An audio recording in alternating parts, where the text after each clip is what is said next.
I'm Spencer Turnipseed. I'm the brother of Marti Turnipseed, and I'm a pastor of the Point Washington United Methodist Church in Walton County, Florida on the Gulf Coast.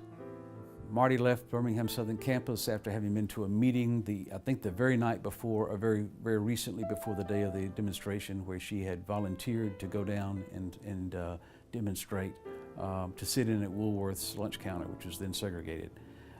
She'd been at a rally where Dr. King had spoken and tried to get everybody to come forward and volunteer to go, and he was having trouble bringing people forward, and my sister was the first one to go down. And so he said, you know, if you're going to let this white girl come up here and do this work for you, and this is actually your fight, shame on you. That's basically what he said, in not so many words, but that was the implication of his address. So then they started to come forward and signed. And so she went down as the only white person to demonstrate. She was not the only one white person at the rally, either the night before or very soon before, but she was the only one to go down and sit in that day. And she sat in for a number of hours.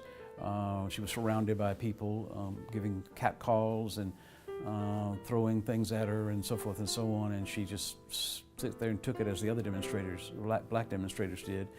And finally, at the end of a good period of time, the demonstrators were ushered out of Woolworth's. They left Woolworth's, and I've forgotten the direction in which they went, but out some door, and made their way away from the scene.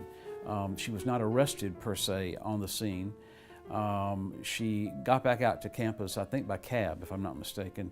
But it wasn't, but just maybe before she got out to school, got to the campus, Bull Connor, the police commissioner, had called the school to tell them that Marti had been in this demonstration, and as he said, you might want to know that, which is his way of saying do something about it. We got a call from Marti late that day, April 24th, 1963, to our home in Niagara Falls, New York. My father was away in a meeting at that time in Pennsylvania, and Mother took the call, and it was Marti calling for her from a payphone and telling her what had happened that day.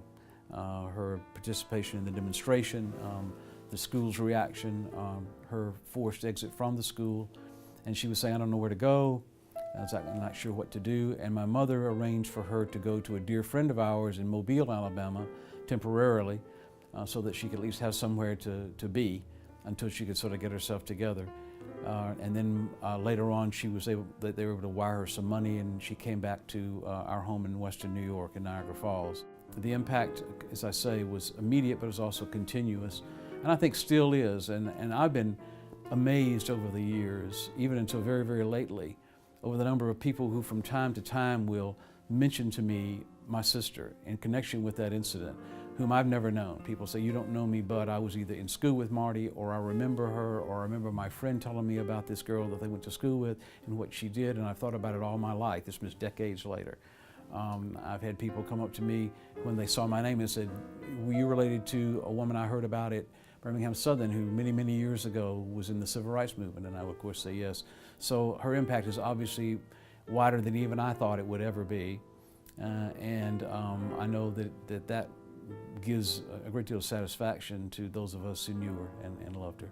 It matters, even 50 years later, that the school and to some extent the city have recognized that this remarkable act occurred, that it took what it took to do it, and that it should be acknowledged and celebrated now rather than denigrated and trashed as it was at the beginning.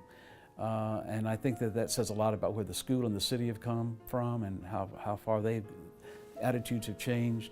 And so it's very gratifying to be able to be a part of this. It feels good and it feels right.